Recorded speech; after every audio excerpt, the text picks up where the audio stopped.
Most records of the ancient world have been softened by time, leaving us with approximate years and estimated dates. Reconstructing the life of Yeshua involves a different approach, relying on a sequence of specific calendar markers. We are going to map his entire chronology, beginning with his birth and ending with his resurrection. By identifying these exact timestamps, we can measure the intervals between the major events of his life with day-for-day accuracy. The first step in building this timeline is establishing the date of the birth.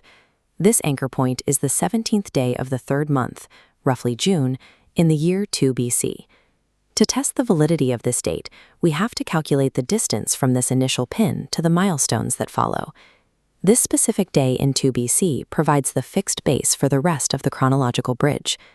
Our first milestone is his baptism. According to the historical requirement, he must be exactly 30 years old at this moment. This calculation accounts for a calendar quirk. There is no year zero. The timeline moves directly from 1 BC to AD 1. From birth in 2 BC to 1 BC, he reaches 1 year of age. Crossing the gap to AD 1 brings the total to 2 years.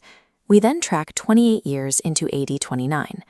Adding these segments, 2 plus 28 years, results in an age of exactly 30. This 30th birthday falls on the 17th day of the third month, AD 29. By navigating the year zero jump correctly, the date of the baptism aligns perfectly with the day of his birth. From the start of his ministry in AD 29, the timeline moves towards its conclusion in AD 33. The third milestone is the crucifixion, occurring on the 14th day of the first month, Nisan 14. The time elapsed between the baptism and the crucifixion is exactly 3 years and 10 months. On this day, his physical age can be calculated to the day, 33 years, 9 months, and 27 days. From the start of his ministry in AD 29, the timeline moves towards its conclusion in AD 33. The third milestone is the crucifixion, occurring on the 14th day of the first month, Nisan 14. The time elapsed between the baptism and the crucifixion is exactly 3 years and 10 months.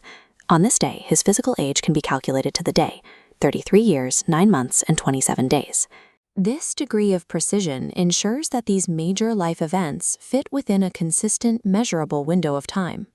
The final milestone occurs 3 days after the crucifixion. The resurrection takes place on the 17th day of the first month, AD 33. At this point, his total age is exactly 33 years and 10 months from the date of his birth. We can now see a pattern in the dates. The 17th day appears at his birth, his baptism, and his resurrection. The span of time between that baptism and the resurrection forms an unbroken link of exactly 3 years and 10 months. The 17th day serves as a recurring marker, defining the start, the middle, and the end of this chronological record.